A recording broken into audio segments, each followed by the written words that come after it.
Hey there everyone, let's quickly discuss about a new question from the Indian Economic Service. Yes, I'm talking about balance of payments. So in front of you, the question asked is about the mechanism of adjustment in the event of disequilibrium in the balance of payment. Okay, so quickly let us first try to understand what is balance of payment, right? So balance of payment का मतलब है कि जो हमारे country के साथ दूसरे countries का जो फाइनेंशियल ट्रांजैक्शन होता है that is basically balance of payments, और उसको रिकॉर्ड्स की तरह रखा जाता है, एक तरफ क्रेडिट और एक तरफ डेबिट की तरह रखा जाता है।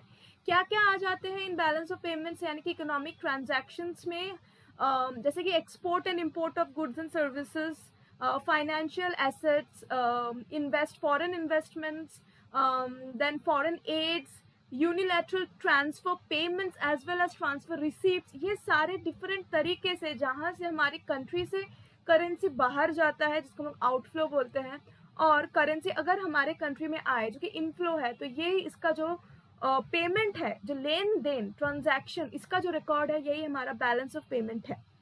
ओके तो पेमेंट्स को बैलेंस्ड हम कब बोलते हैं, जबकि क्रेडिट और डेबिट, यानी कि जितना मेरे पास आ रहा है पैसा इनफ्लो और जितना मेरा खर्चा हो रहा है यानी कि आउटफ्लो, जब दोनों साइड इक्वल हो तो payments are balance, that is balance of payment.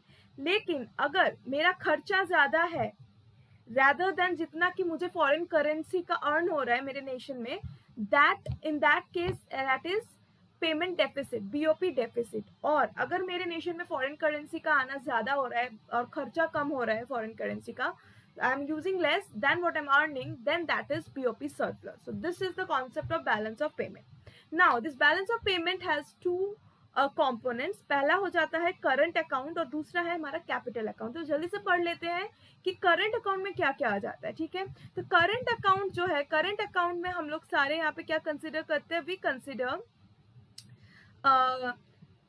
Export and import of goods and services. इसके अलावा हम लोग इसको अगर बोले तो अलग अलग हम लोग फैक्टर्स में इसको डिवाइड कर सकते हैं। जैसे कि पहला हमारा हो गया ट्रेड बैलेंस। ट्रेड बैलेंस में हम लोग सिर्फ एक्सपोर्ट और import of goods and services को इंक्लूड करते हैं। ठीक है, दूसरा हो जाता है हमारा प्राइमरी इनकम बैलेंसेस, और फिर हमारे पास है सेकेंडरी इनकम बैलेंसेस। सो जितने भी ये बैलेंस का मतलब है credit and debit, credit minus debit. कोई भी हम लोग जो बैलेंस निकाल रहे हैं ना, जैसे बीओटी यानी कि बैलेंस ऑफ ट्रेड, यानी कि हम लोग क्या निकाल रहे हैं, जितना भी एक्सपोर्ट है, एक्सपोर्ट ऑफ गुड्स, ओके, यानी कि ये हमारा क्रेडिट साइड हो गया, माइनस इंपोर्ट ऑफ गुड्स, यानी कि ये हमारा हो गया डेबिट साइड। तो हर चीज का जब हम लोग क्रेडिट माइनस डेबिट कर रहे हैं तो दैट इज आवर बैलेंस। तो हम ट्रेड का अगर क्रेडिट डेबिट देख रहे हैं तो balance of trade and so on. So likewise, we have this next component that is our capital account component. अब capital account component में हम लोग का क्या बोल सकते हैं कि वहाँ पे दो टाइप है। ठीक है, एक हम लोग कैपिटल अकाउंट मेंटेन करते हैं और दूसरा हमारा जो हो जाता है that is our financial account. Okay, financial account, इन दोनों को हम लोग टोटल इसमें कंसिडर कर लेते हैं। तो जो ये फाइनेंशियल अकाउंट है और कैपिटल अकाउंट है, क्या हो जाता है, कैपिटल अकाउंट में क्या क्या आ जाता है, कैपिटल ट्रांसफर्स और एक्विजिशंस। कैपिटल ट्रांसफर यानी कि मान लीजिए कि आपने कुछ बोरो किया था किसी से पैसे, या फिर in terms of something that you don't have to borrow back, right? So that is basically you now have the ownership of the particular capital जो तुमने बोरो किया हो, so that is your capital transfer. या फिर कोई grants मिला हो, okay, जैसे कि लेस डेवलपिंग कंट्रीज को आईएमएफ ग्रांट्स देते हैं कि ताकि वहाँ पे तरक्की हो, जैसे कि रोड्स बन सके अच्छे से, डैम, स्कूल्स, ये सारे हो सके, तो ये हो जाता है एड्स। तो that are all grants. Okay, इसके अलावा क्या हो जाता है, रेसिडेंट्स और नॉन रेसिडेंट्स के बीच में भी कैपिटल ट्रांसफर होता है, राइट? एसेट्स का ट्रांसफर होता है, तो ये सारे हमारे कैपिटल ट्रांसफर के बीच में आ जाता है। सो अदर देन दैट कुछ भी एक्विजिशंस वगैरह हो किसी पर्टिकुलर नॉन फाइनेंशियल एसेट्स पे, जैसे कि कोई किसी का किसी चीज पे कॉपीराइट हो या ट्रेडमार्क हो, है ना, ब्रांड नेम्स हो जाए, या किसी का कोई पर्टिकुलर लैंड है जो कि सिर्फ उसका पर्टिकुलर ओनरशिप है to sell, so sell means वहीं पे फिर से ट्रांजैक्शन ऑफ मनी आ जाता है। तो ये सारे आ जाते हैं कैपिटल अकाउंट्स के अंडर। एंड फाइनेंशियल अकाउंट में उससे भी जो बड़े बड़े ट्रांजैक्शंस होते हैं जैसे कि FDI, right, foreign direct investment, foreign portfolio investment, ये सारे खाते जो बड़े बड़े अमाउंट ऑफ ट्रांजैक्शन है एसेट्स के, वो सारे आ जाते हैं फाइनेंशियल अकाउंट में, और दोनों को मिला के हमारा आ जाता है करंट अकाउंट के अंडर, राइट। तो जो हमारा बैलेंस ऑफ पेमेंट है उसका जो हमें क्या चाहिए होता है, जो हमारा करंट अकाउंट है वो प्लस जो हमारा कैपिटल अकाउंट है, ये दोनों को जब हम लोग ऐड करें that should sum up to 0। अगर समेशन ऑफ करंट अकाउंट में क्या रहता है हमारा, क्रेडिट माइनस डेबिट रहता है ना। तो यहाँ पे भी हम लोग बैलेंस तो ऑलरेडी देख रहे हैं, balance in the current account, और यहाँ पे भी हम लोग क्रेडिट माइनस डेबिट यानी आउटफ्लो और इनफ्लो का माइनस कर रहे हैं हम लोग।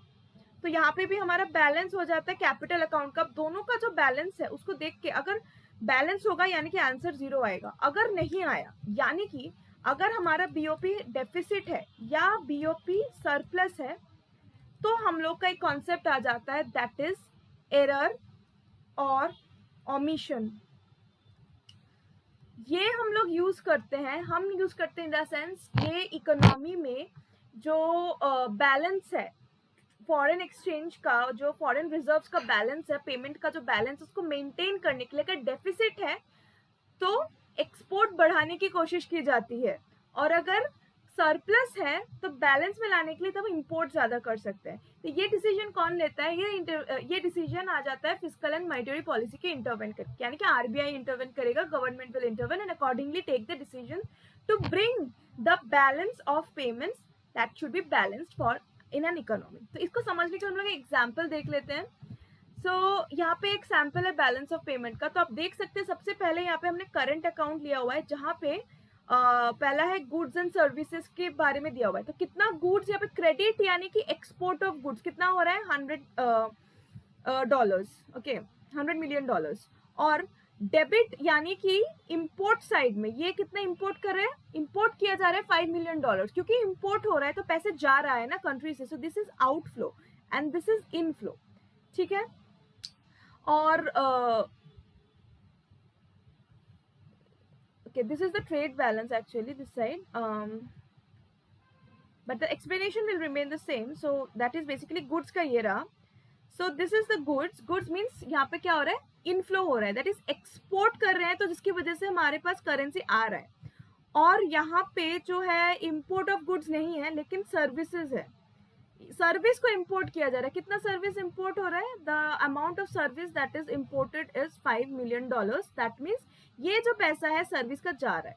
तो यहाँ पे जो हमारा ट्रेड बैलेंस है ना, ट्रेड बैलेंस में हम लोग क्या करते हैं, एक्सपोर्ट और इम्पोर्ट का माइनस देखते हैं।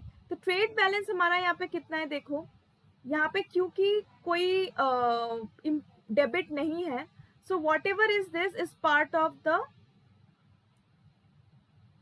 Trade balance. सिमिलरली ये जितना जा रहा है ये है part of the trade balance. तो नेट क्रेडिट कितना हो गया, यानी कि इन दोनों को अगर हम लोग ऐड कर दें, जैसे क्योंकि हमें क्या चाहिए, हमें चाहिए CA plus K at the end ना, तो हम लोग क्या करेंगे कि कितना क्रेडिट आया है और कितना डेबिट गया है, इन दोनों साइड को अगर हम लोग प्लस कर देंगे तो हमारा कितना हो रहा है, देखो ये हो गया हमारा 95, यानी कि ये है हमारा बैलेंस ऑफ ट्रेड।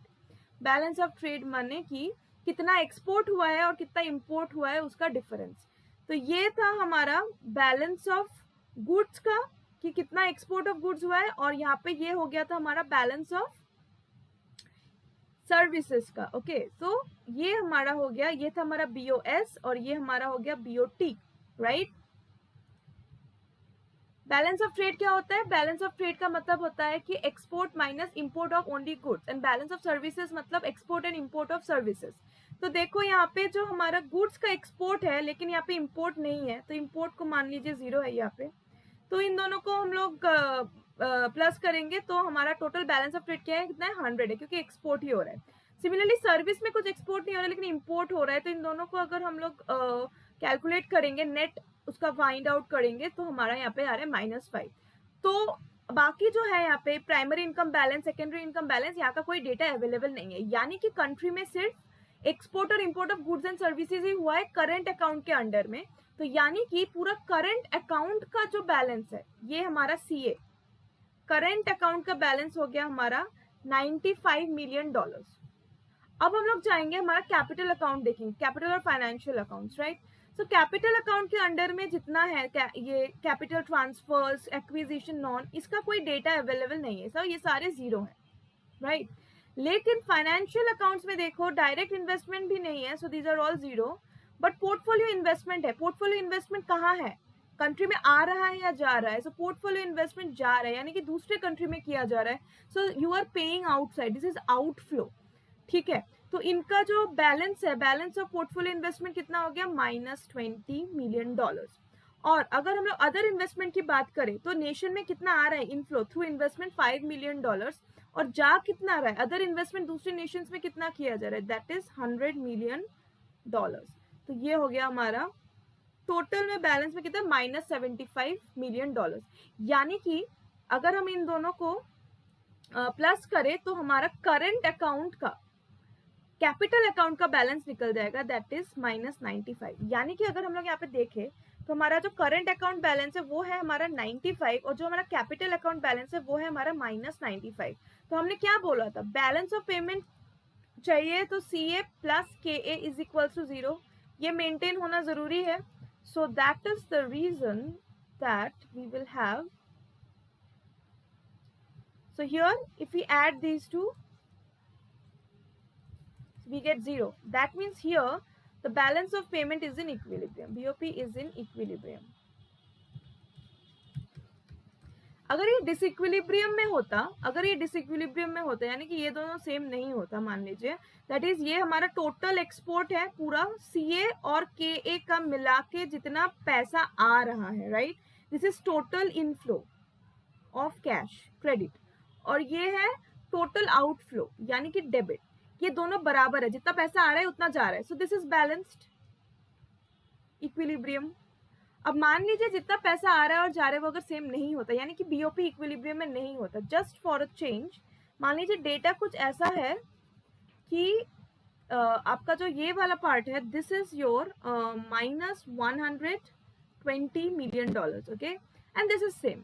तो इसका मतलब क्या हो रहा है कि आपका इनफ्लो ज्यादा है पैसों का, वेरएज आपका आउटफ्लो कम है, तो आपको ये बैलेंस करने के लिए आपको कुछ एरर्स एंड एमिशंस वाला पार्ट यहाँ पे लेना पड़ेगा, यानी decisions to bring the equilibrium, यानी कि आप शायद से इंपोर्ट का डिसीजन ज्यादा ले ले। कितना इंपोर्ट का डिसीजन लेंगे, $5 मिलियन का। जैसे ही आप यहाँ पे ये इतना पैसा आप अपने रिजर्व से निकाल के इंपोर्ट करना शुरू करेंगे तो ये हमारा यहाँ पे क्या आ जाएगा, -$5 मिलियन और आ जाएगा, तो ये बन जाएगा हमारा -125, और ये हो गया हमारा balance of payment in equilibrium.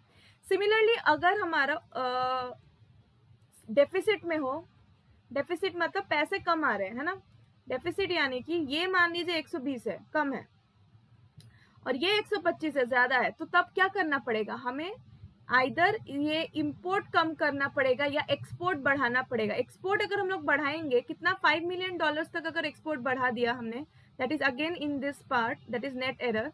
तो अगर हमें एक्सपोर्ट बढ़ाना है तो हम एक्सपोर्ट साइड में +$5 मिलियन करेंगे और बैलेंस हो जाएगा 0, और अगर हमारा सरप्लस है तो हम लोग इंपोर्ट ज्यादा करेंगे टू मेक इट बैलेंस।